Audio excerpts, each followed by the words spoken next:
Welcome to the series You Are Loved. My goal is to share people's incredible stories in the hopes of encouraging you to keep going no matter how hard it is and to show you how loved you are by your Heavenly Father. You are about to hear Raffa's story. Raffa was born and raised in church where he learned the theory of who Jesus was, but he didn't know Jesus personally until much later. As the life of the party, drinking, drugs, and clubbing was where Raffa found joy. One night he took it too far and overdosed. He cried out to God saying, "Please don't let me die." Raffa had hit the lowest point of his life, but the Lord showed up and saved him. This is a powerful story that you don't want to miss. Watch now. Tell me a little bit about yourself. My name is Raffa. Well, Raphael, but Raffa makes it easier to everyone. I'm originally from Brazil. I'm 41 years old, but I lived my young life in Brazil. I moved here, I was 18 with my parents, and never left. So today, here feels more like home than Brazil ever was, because I was just a kid in Brazil. So I've been living here. I'm married for 17 years with my wife, Camila DeFaria. Beautiful, beautiful Camila. I'm a worship leader, teacher, music producer, and I also own a studio here in Maryville, but we do a lot of online stuff as well. That's awesome. Mm-hmm. Awesome. So tell me more about the old you, your life before you came to know the Lord and had all these beautiful families and things. You see, that's an interesting question, because I was born and raised in church. So I've known people who came to know God later, but to me, I was born in it. But here's an interesting fact about it, is that I was born and raised in church, lived my entire life in church, and I learned what theology is. I learned in theory what Jesus is and what it's supposed to be. Like, it wasn't too long. I think I was probably 20, 21 years old. It was when I found out that the David who killed Goliath was the same David who was the king. Wow. So because you hear about David and Goliath when you're a kid in Bible school, and then you grow up a little bit more, you got to the other stories. So I didn't know it was the same person, But I don't say this to criticize the church I grew up in. No, in the contrary, they gave me the foundation, right? They gave me the foundation that I needed. But I've always learned how to have a relationship with the theology. I never learned I was able, not even supposed to, but able to have a relationship with Christ. The Christ was real. So I knew who he was. I didn't know him. And that's the difference. But again, don't get me wrong, that does give you a foundation. But it can only take you to a certain a level.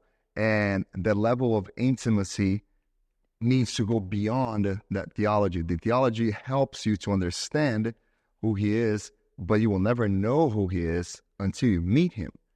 And this is what you need to look for. So I was born and raised in church, and I come from a family of musicians. My mom is a pianist, and my dad sings. My grandfather a guitar player. So my mom, literally, she was pregnant with me, and she was playing in the church choir. So I grew up with music, and naturally, it was the route that I took. But then I developed, so I had a relationship with the theology before. Then after that, I developed a relationship with music. Okay. I was singing in church. We were recording. We were traveling. And it was awesome. It was all great until everything stopped because I moved here. So in Brazil, I had all of these like recording, studio, and traveling. And then when I moved here, I got nothing. I didn't speak the language. I didn't know anybody.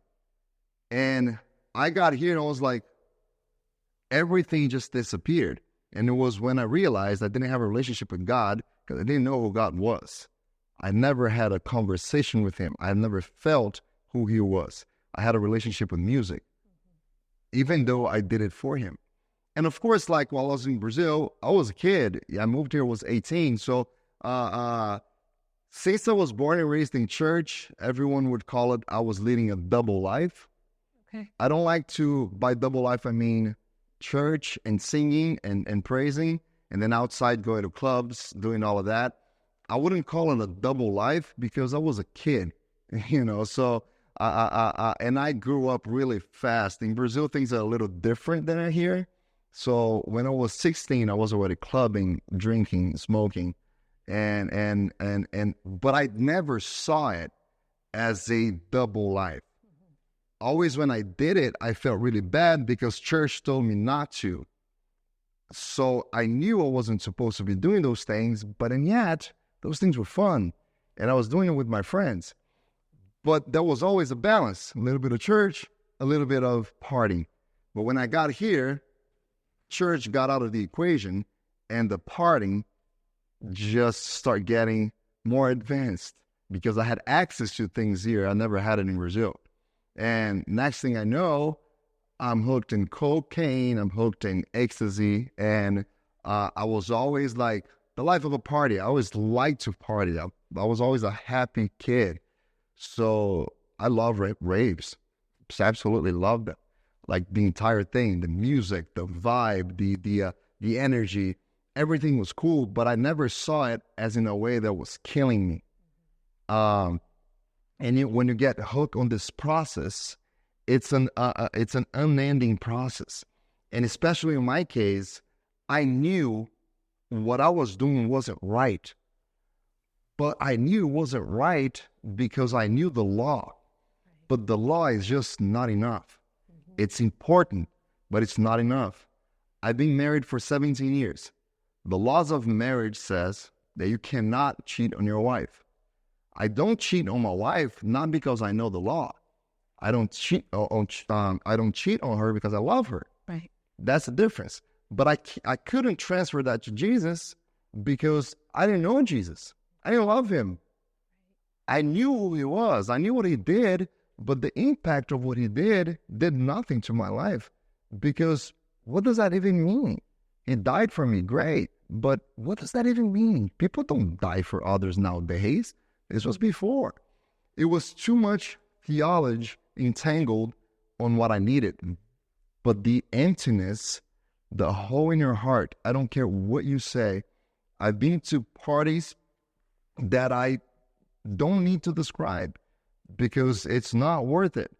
Because those are things that we think they're amazing, that we think that takes us where we wanted to go, that will fill our emptiness, but nothing ever does. It doesn't matter how popular I was, how much money I had, what kind of parties and DJs played, and what kind of access to VIP parties I had.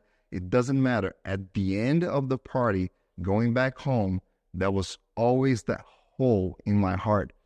And it was funny because back then, I know some of the younger people won't even know what that is, but I had like CDs in my car. So I remember you put it on top, like on the visor, just grab the CDs. Yeah, I had those. And it was the funniest thing because all I had in my car was gospel and Christian music. And every time I came back from a party, I would just put on and just go all the way back home crying because there was that emptiness. But I just didn't know where to go because I've been to church before. And I went back and forth because every time I felt bad, I said, I don't want to do this anymore. And then I would just stop doing it and go back to church because it was the only place I knew, but it wouldn't last. It was losing the sparkle. Something was not right. I just didn't know what it was. I never prayed to God. I mean, I prayed, but I prayed to God. I never talked to God. I didn't know I could. I didn't know I was supposed to, right? Until one day, these things are shifting.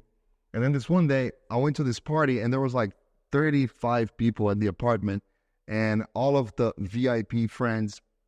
So I'm there with all of these friends who always called me family. We're all family to each other. It doesn't matter what happened. We're family, right? And we were there. I felt I was having an overdose. It's funny because I didn't know I was supposed to have a love relationship with God, but in the end I would hate him, right? Because why did he bring me here? I had everything in Brazil. At least I thought I did. Why did he do this? Why did he took me away? I was doing his work. Now I understand. I was doing his work, but nothing was changing in me.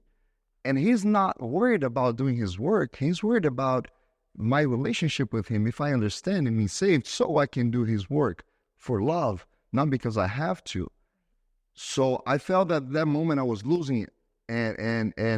And my heart started to get slower. My head got really heavy. I started sweating and I felt blood coming down my nose. And I just felt closing my eyes, and it was the weirdest sensation ever. And I remember just saying this, God, don't let me die. And then I was gone. I woke up later. There was nobody at the apartment. Empty. Nobody called the ambulance. Nobody called the cops. No, people just left. I woke up in the middle of a room, an empty room, filled with drugs, no friends that I thought I had. And I said, God, I don't know what to do anymore. I don't know who to talk to. I've been in church. It's always the same. And then I heard an almost audible voice. There are some places you're going to meet me, but you need to meet me. And at that moment, things started to change. At that moment, I realized the one who died for me. I realized that true love doesn't mean that you are out of trouble. No, true love does not mean that everything is going to be perfect. No, I love my wife, but sometimes we argue. Sometimes we don't agree. But my wife always has the best at heart for me. And once you realize that a relationship with Jesus is real, that you might not even see him, but you even could if he chooses to. But it's amazing how you audibly can hear him if you let it. Now, what hurts? I've tried everything. People would call me crazy and say, now you're talking to ghosts? I was like, if it's holy, yeah. I've tried everything. I've tried drugs. They don't work. I've tried the so-called friends. They don't work. In the contrary, they just take you deeper and deeper and deeper and makes it all worse. But then people ask me, how do you know you met Jesus if you didn't see him? And I always tell people, you know. When you meet Jesus, everything changes. Everything changes. It doesn't matter what you do. It doesn't matter what you try to accomplish. It doesn't matter where you are. All that matters is, God, am I doing your will? Am I in your direction? Do you guide me? Because if you're guiding me, David said, even if I walk through the valley of the shadow of death, I will fear no evil. The reason why we fear no evil is because it doesn't matter what's going to happen. It doesn't matter what you do to the body. You cannot touch my soul. It's his. And until you meet that, anything that you think it's not even possible, I never thought, not for a minute, that I would be able to just give everything up like that. The life of party, the drugs, it's too hard. It's too hard to do that. How am I ever going to do that? I've been to clinics, but it doesn't really change if you don't want to change. But you know how I was able to change? I was able to overcome those addictions when I realized I couldn't. I can't do it. There's absolutely nothing I can do, but I can take some steps. And sometimes the steps they seem small, but they make a big difference. I remember the first thing I did when I said, you know what? I don't want this anymore. I want this. I want this relationship here. I want this feeling. I want Jesus. Jesus, I want you. What do I need to do? The first thing that came to my heart, the first thing I did was I pull up my phone. And, you know, nowadays we don't know people's number by heart. We just, well, what's your number? We just put it and just put their name. I deleted every single number in my phone that would connect me to any kind of party or drugs. I just deleted all of them. I only left numbers on my phone of family members or people who would not lead me to that. And whenever my phone rang or I got a text that were from people that I didn't know, for numbers that were not saved on my phone, I wouldn't answer. I wouldn't look at it because I knew what it was. Because you see, devil is trying to take your life because you can have what he can't. What just happened to me, you see, I went to the lowest of the lowest. I've done things that I'm not proud of, that I, even if you ask me, I wouldn't be able to talk on video. That's how ashamed I am. I was for these things that I did. But it doesn't matter. All of these things, even in the middle of dying because of something I was doing to myself, all I had to say was, God, don't let me die. And everything is forgotten. You see, we don't understand that because we don't know what that is. We can't do that. We take forever to forgive others. We take forever to forgive people. But that's not how it is with God. That's what it means to die for you.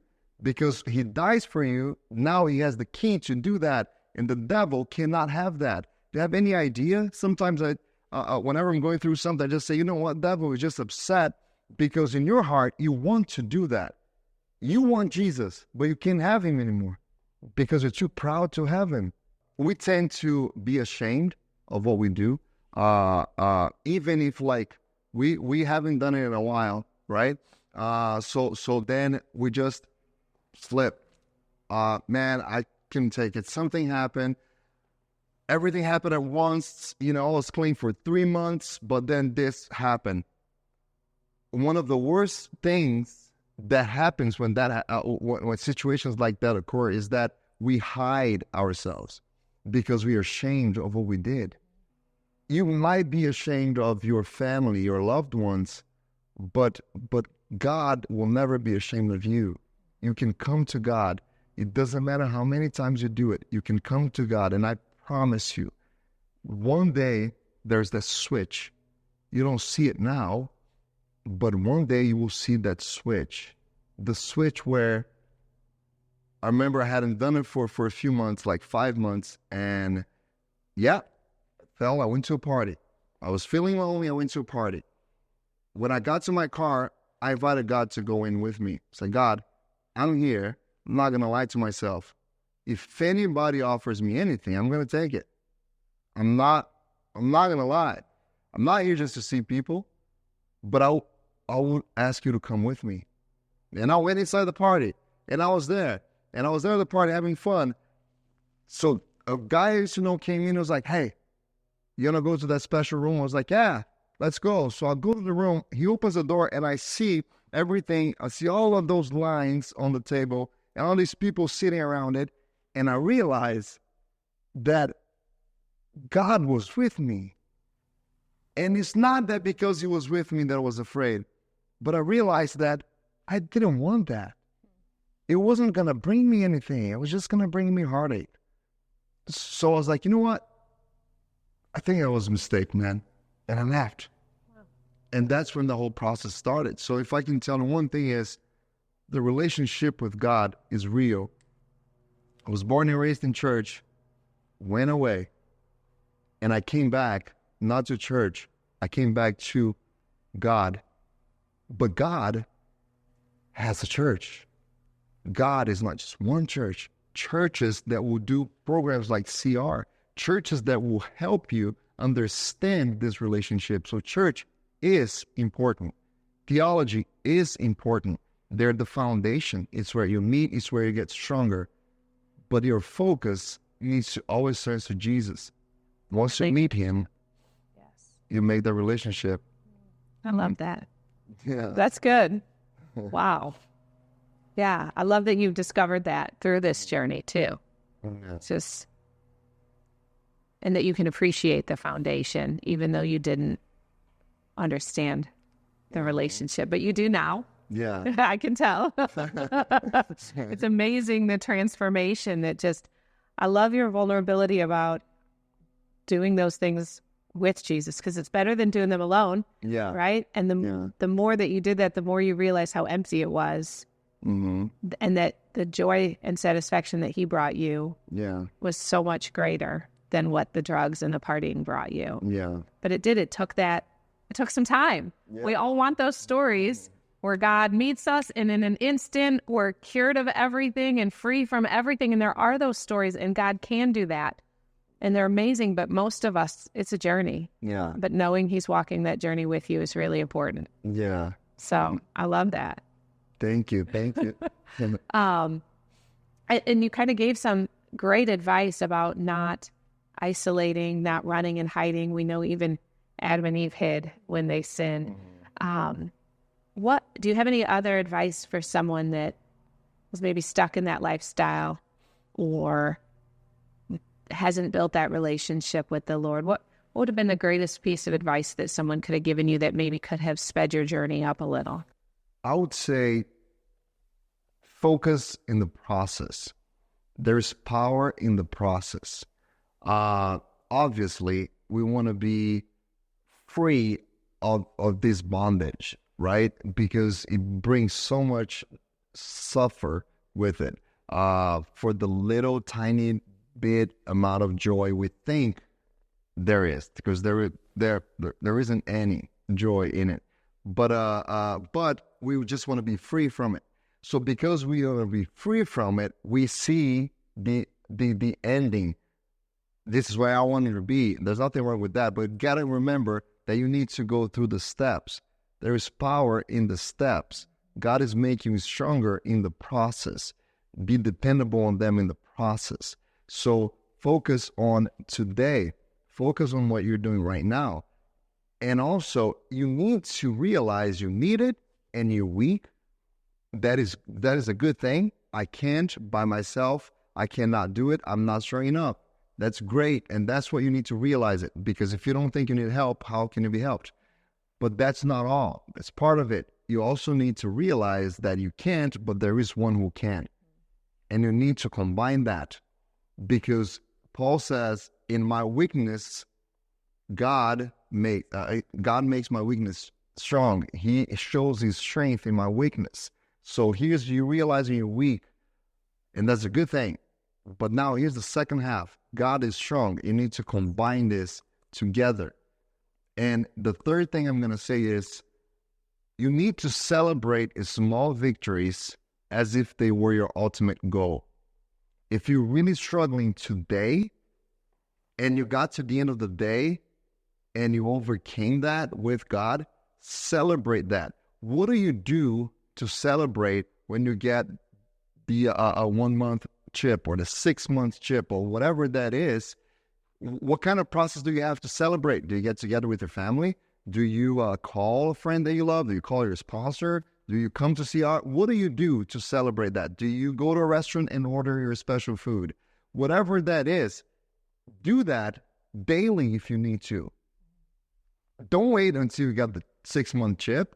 Doing it now. If today was hard and you overcame today, do it now.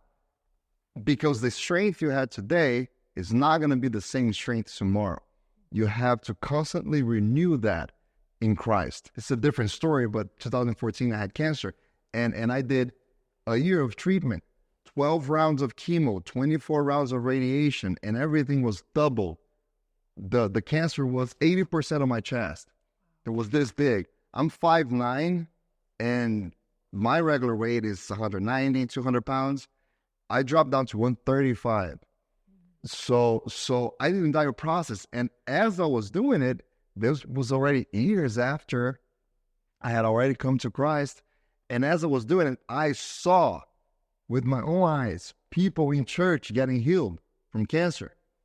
And I was like, God, you can heal me. I'm watching people get healed. Why am I doing all of this treatment? It's horrible. This treatment is horrible.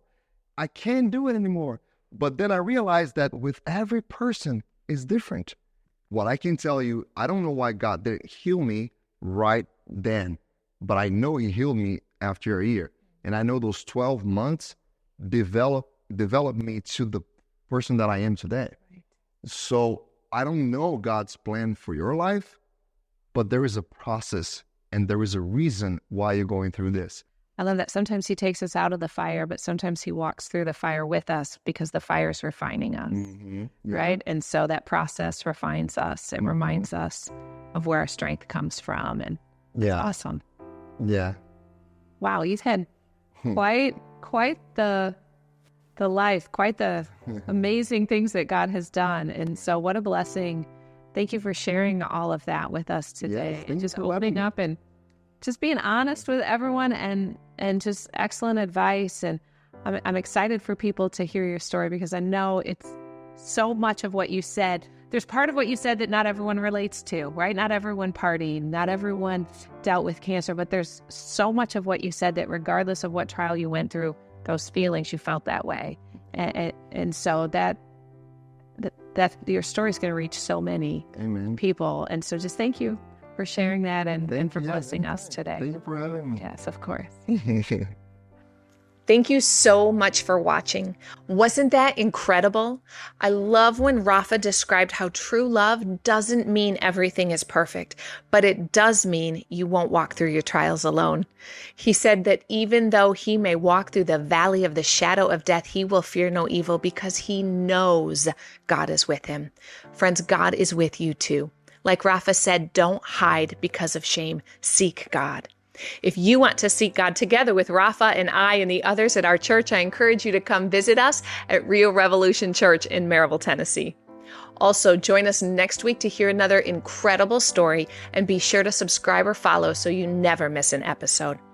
Most importantly, I pray that you know, no matter how far you have run from God, it is never too late. There is always hope because you are loved.